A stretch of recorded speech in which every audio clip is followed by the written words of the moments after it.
그러면 자기가 5점이 싸면 그 5점이 누구한테 갈까요? 누구한테 갈까요? 밑에 앉아있는 학생한테 갈 거잖아.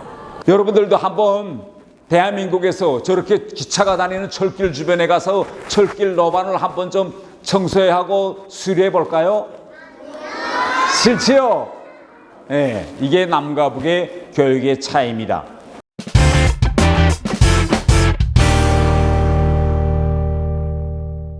북한의 초등학교 교육의 목적은 뭐냐면 최고 지도자, 수령, 우리나라 말하면 대통령보다 더 높은 사람한테 대한 절대적인 충성만을 키우는 것이 북한의 초등학교의 목적입니다. 그러면 북한의 초등학교와 우리 남한의 초등학교 학생들의 생활이 어떻게 다른가라는 걸 제가 동영상으로 준비했는데요. 여러분들이 동영상을 보시면서 여러분들의 생활하고 초등학교와 북한의 초등학교는 어떻게 다른지 한번 우리 동영상을 통해서 보시겠습니다. 북한의 초등학생들은 7시 반에서 40분 사이에 등교해. 그리고 북한은 초등학교를 소학교라고 불러. 소학교는 모두 5학년까지 되어 있어. 소학교 오기 전에 유치원을 다니는데 낮은 반, 높은 반 이렇게 2개 학년이 있어. 우리는 유치원이 5세, 6세, 7세 반으로 되어 있다면 북한은 4세, 5세 반이라고 할 수 있어. 유치원 5세 반에서 학교 갈 준비를 하는 학교 전 교육이 이루어지기 때문에 높은 반과 소학교 5년을 우리의 초등학교 6년으로 볼 수 있어. 소학교를 마치면 초급 중학교 3년, 고급 중학교 3년이야. 그래서 우리의 중학교 3년, 고등학교 3년이랑 같다고 할 수 있어. 늦겠다. 북한도 우리랑 같이 40분 수업이구나. 응, 북한의 초등학교는 예전에는 45분 수업이었는데 몇 년 전부터는 40분이 되었어. 그리고 초급 중학교, 고급 중학교는 45분이야. 우리는 중학교 45분, 고등학교 50분인데. 쟤네 축구한다. 응, 쉬는 시간이 10분인데 가끔은 남학생들이 공을 차기도 해. 대부분은 다음 수업 준비를 하거나 친구들끼리 이야기를 나누곤 해. 우와, 점심시간이다. 급식이 아니네? 응, 북한은 우리처럼 급식이 없어. 보통 집에서 먹고 오지. 집이 멀다면 도시락을 가져오기도 해. 점심시간이 1시간 30분이라 집에 다녀와도 충분하거든. 수업이 끝나면 뭘 해? 수업이 끝나면 과외활동을 하는데 요일마다 달라. 오전에 배운 걸 복습하기도 하고 소조활동이란 소모임 활동을 하기도 해. 소조활동? 방과 후 수업 같은 거야? 어떤 활동이 있는데? 체육, 음악, 미술과 같은 교육을 주로 받아. 그리고 소학교 2학년이 되면 북한 학생 모두가 조선소년단으로 활동해. 이 활동이 소학교에서 초급 중학교까지 이어지지. 북한의 초등학생들은 정말 바쁘게 지내는구나. 북한의 초등학교 학생들이 어떻게 하루를 보내는지 이해가 되셨나요? 네. 북한의 초등학교 학생들이 여러분들과 같은 점도 많지요. 그런데 또 다른 것도 많아요. 가장 큰 다른 점은 뭔가 하면 북한의 초등학교에서 2학년생이 되면 북한식 표현으로 말하면 조선소년단이라는 이 조직에 무조건 다 가입해야 돼요. 그럼 가입하면 항상 학교 갈 때는 이렇게 빨간색 넥타이를 목에 메고 학교에 가야 합니다. 이것은 초등학교 2학년 때부터 정치 조직 생활을 한다는 걸 의미해요. 그래서 모든 학생들은 의무적으로 저렇게 소년단 생활을 하고 학교에서 공부하는 내용은 여러분들과 비슷해요. 국어도 배우고 수학도 배우고. 단 대한민국 초등학교와 다른 점은 북한에서는 역사 과목을 우리처럼 우리 한국의 역사배를 배워주는 것이 아니라 북한의 김씨 일가, 김일성, 김정일, 김정은의 그런 김씨 일가의 역사 과목을 많이 배워줍니다. 그래서 과목은 비슷하지만은 배워주는 내용은 대단히 많이 차이나요. 북한의 초등학교 학생들은 공부가 끝난 다음 우리나라의 초등학교 학생들은 공부가 끝나면 어디를 갈까요? 네, 많은 경우 우리나라 초등학교 학생들은 학원에 갑니다. 그런데 북한의 초등학교 학생들은 이렇게 수업 일과표가 딱 있어요. 자, 월요일 날에는 무엇을 한다, 화요일 날에는 무엇을 한다, 수요일 날에는 무엇을 한다. 이렇게 한 주간 공부가 끝나면 뭘 한다는 게 딱 조직되어 있어요. 우리나라처럼 공부가 끝나면 학원으로 간다, 이런 건 북한에서는 상상도 할 수 없습니다. 그러면 북한에서는 초등학교 학생들이 공부가 끝나면 어떤 일을 할까요? 하는 걸 제가 동영상을 준비했습니다. 자, 방과 후에 하고 있는 북한 초등학생들의 방과 후 활동을 보시겠습니다. 떼약볕이 내리쬐는 철길에서 어린이들이 쉴 새 없이 망치질을 합니다. 장갑도 끼지 않은 맨손으로 망치로 돌을 깨서 철길에 깔 자갈을 만드는 겁니다. 고된 노역의 노래도 불러보지만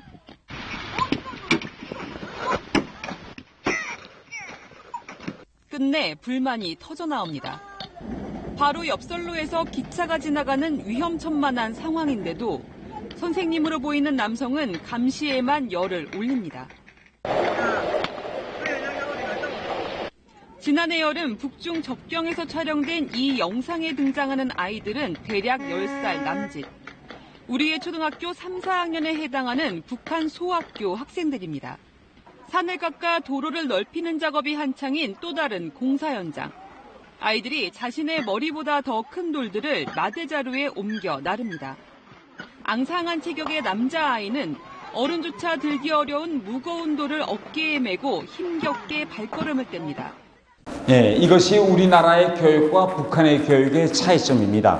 북한에서는 초등학교 때부터, 우리나라에서는 초등학교 학생들의 개인의 창의성과 또 인간성의 성장을 교육하지만 북한의 초등학교는 어릴 때부터 일하는 거, 노동에 대한 사랑 정신을 키워줘야 된다. 이게 교육의 목적이어서 모든 초등학교들이 담당 구역을 가지고 있어요. 그래서 공부가 끝나면 만약 우리 초등학교 주변에 철길이 있다라고 하면 철길 어디서부터 어느 구간까지는 어느 초등학교가 담당입니다 라고 이야기하면 선생님들이 학생들을 데리고 오후에 가서 그 철길 로반도 검사하고 또 뭐 잘못된 거 없는지 이자처럼 도로를 깨서 거기다 펴고 이런 작업도 해요. 만약 우리 초등학교 주변에 큰 도로가 있다라고 하면 공부가 끝나면 쓰레기 주술 이런 걸 가지고 그 도로 주변에 가서 도로를 청소하고 쓰레기도 줍고,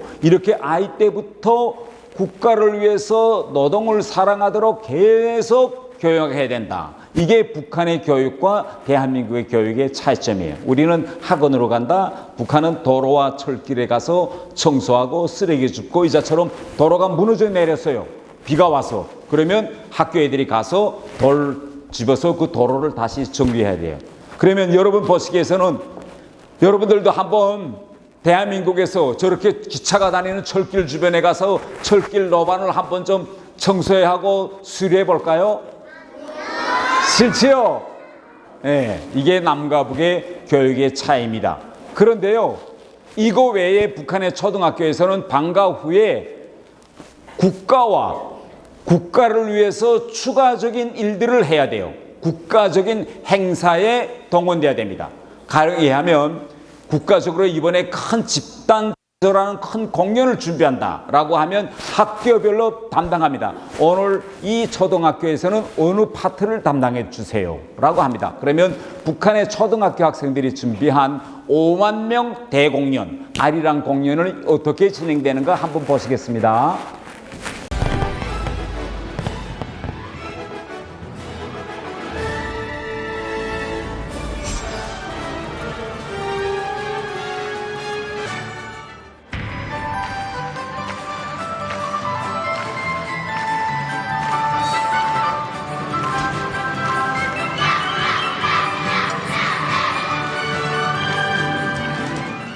대박이다. 와, 장관이다, 장관 진짜.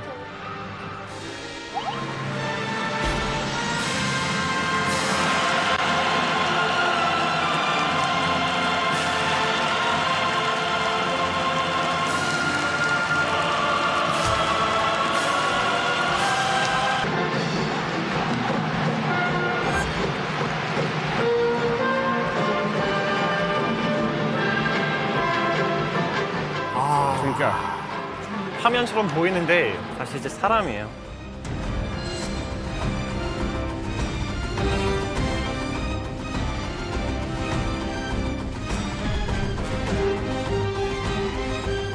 다 동시에 같은 행동, 뭐 하나도 안 유니사이클 타든 뭐 저글링 하든 이렇게 다 소리 쫙쫙 하면서 배경자체를 펼치고 하는데 외국인들이 박수를 쳐요.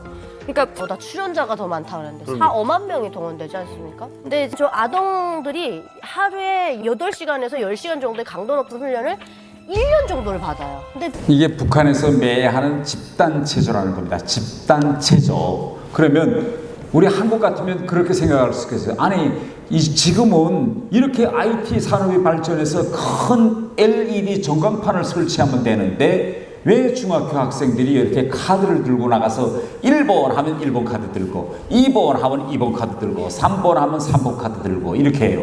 왜 그러면 북한은 LED판을 쓰지 않고 저렇게 10만 명의 중학교, 고등학교 학생들을 동원해서 카드 섹션, 카드를 들게 할까요? 왜 그렇게 할까요? 북한은 교육의 목적이 바로 학교 기간에 자신을 생각하면 안 돼. 하나는 전체로 항상 생각해야 된다. 그래서 이 카드 섹션을 몇 달 동안 계속 같이 하면 학생들의 마음이 하나로 합쳐지고 학생들이 국가를 위해서 헌신하는 그런 헌신성이 난다. 그래서 저런 카드 섹션을 해요. 그래서 저 카드 섹션을 보고요. 우리 한국인들도 많이 가서 보거든요. 외국인들이 막 너무 희한해서 막 감탄해서 막 박수를 치고 어떻게 인간이 저렇게 로봇처럼 10만 명이 동시에 펼칠 수 있느냐 막 신기해요. 그런데 우리 한번 인권적 측면에서 들어보자. 카드 섹션을 하는 도중에 내가 갑자기 소변이 마려워서 화장실에 가야 될 일이 생겼어요. 갈 수 있을까요? 없을까요? 만약 간다면 어떤 일이 벌어질까요? 네? 만약 화장실에 갈 학생마다 뿔뿔이 간다면 저 카드 섹션이 될까요? 안 될까요? 안 돼요. 그래서 저런 거 할 때는 일단 13시간 전부터 물을 마시면 안 돼요. 인간이 물을 마셔서 그것이 다시 오줌 소변으로 나가는 데가 평균 몇 시간이 걸린다고 합니다. 그런데 저 카드 섹션과 같은 중요 행사 때는 10시간부터 학교에서 부모들한테도 이야기하고 학생들한테 물 제발 마시지 말라. 도중에 하다가 소변이 마르면 화장실도 못 가는데 어떻게 합니까? 이렇게. 그런데 그럼에도 불구하고 물을 마시는 학생이 있을까요? 없을까요? 있죠. 예. 아니 목이 마른데 왜 안 마셔? 그래 마시고 온 학생이 있어요. 분명. 그런데 마시고 와서 갑자기 소변이 나온다 하면 어떻게 할까요? 어떻게 할까요? 여러분이라면 어떻게 하겠어요? 화장실에 간다. 그러면 싼다. 아까 제가 초등학교에 가서 어떻게 할까요? 하니까 한 학생이 기저귀 차고 오겠습니다. 그것도 한 개 대안일 수 있어요. 그런데 북한 학생들은 기저귀를 차고 오는 게 아니라 오줌이 메르면 어떻게 한다? 싸요. 그런데 싸면 본인이 앉아서 카드 섹션 하면서 싸야 되니까 그러면 저게 이렇게 계단에 다 앉아 있거든요. 그러면 자기가 오줌이 싸면 그 오줌이 누구한테 갈까요? 누구한테 갈까요?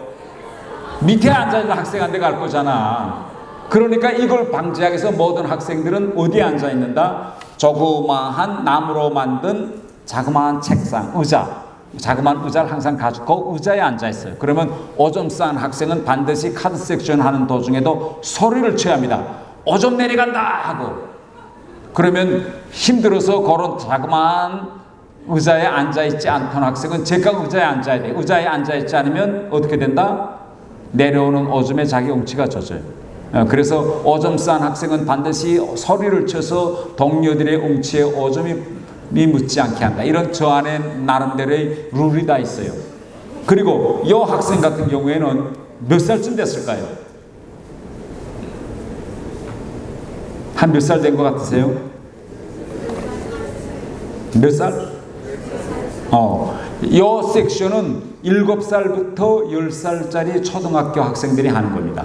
그런데 여러분 저렇게 몇만 명이 동시에 리듬에 맞춰서 춤을 추자면 적어도 6개월 동안은 하루에 8시간 내지 10시간을 연습을 해야 그래야 몇만 명이 저렇게 동시에 활동할 수 있어요.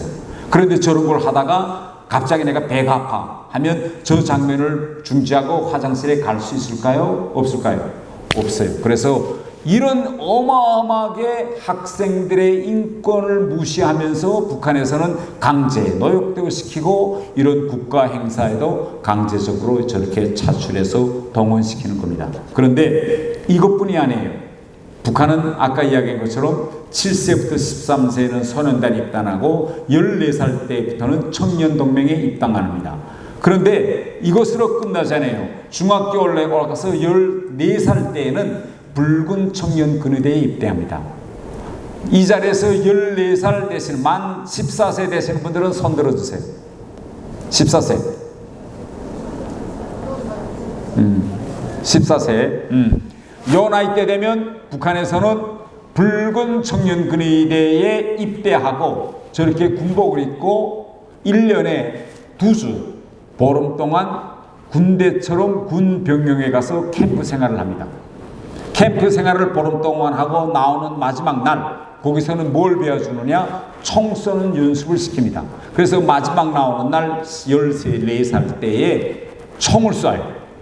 실탄을 아크 47 넣고. 그런데 이 총을 쏠 때요 뭐라고 이야기하는가 하면 총을 쏴서 무조건 목표판을 맞춰야 한다. 그래서 저 같은 경우에는 목표판을 맞추는데 선생님이 뭐라고 하냐면 이 총알 한 알에 닭 한 마리 값이다. 그런데 총탄을 3알을 줘요. 그래서 무조건 맞춰라 라고 하는데 남자들은 괜찮은데 여학생들이 총을 쏘자고 격발기를 당하고 쏘려고 하면 몸이 떨릴까요? 안 떨릴까요? 떨리는 정도가 아니고 막 부들부들 떨어요 이렇게. 그러다가 총을 쏘는 순간에 와당탕 놀라면서 총구를 돌려서 옆에 학생이 맞는, 그래서 죽는 것 같은 사고도 있어요. 그래서 이러한 사고가 없으면서 무조건 14살에서 15살 넘어갈 때 총을 쏴야 되기 때문에 사고를 방지하기 위해서 학생들이 총을 쏠 때는 어떻게 하느냐, 선생님이 옆에 있는 남학생에게, 이미 총을 쏜 남학생에게 여학생이 쏠 때는 여학생이 이렇게 총을 쏘고 이렇게 눕혀면 등 뒤에 올라서서 등을 꽉 누르라고 해요. 왜 등을 누를까요? 와당탕 놀라서 총 쏠 때 엄마 하고 따다당 하고 우를 쏘지 않게, 몸이 튕겨나지 않게 여학생을 눕혀놓고 위에 교사나 혹은 우당현 학생이 꽉 몸을 눌러줘요. 그래야 몸이 튕겨나지 않게. 그럼에도 불구하고 총 쏠 때 무서워서 앞을 보며 쏴야 되는데 땅에다가 머리를 박고 따다당 하고 3번 쏘고. 그래서 그런 매뉴얼이 나오기 전에는 14살짜리 학생들이 총을 쏘다가 사고가 엄청 있었어요. 이렇게 하고 쏴야 되는데 무서워서 사격 쏴 하니까 이렇게 앞에다 대고 쏴야 되는데 무서우니까 엄마 하고 따다당 옆에 쏴서 옆에 애들 맞고. 그래서 14살 때부터는 북한은 뭘 한다? 무조건 총을 쏴야 된다. 총을 3발씩 쏴야 되는데 사고를 방지하기 위해서 총을 쏠 때는 무조건 학생 위에 교사가 꽉 내리든지 우당현 학생의 목을 꽉 내려서 사고를 방지한다. 이게 지금 북한의 군사교육 제도입니다.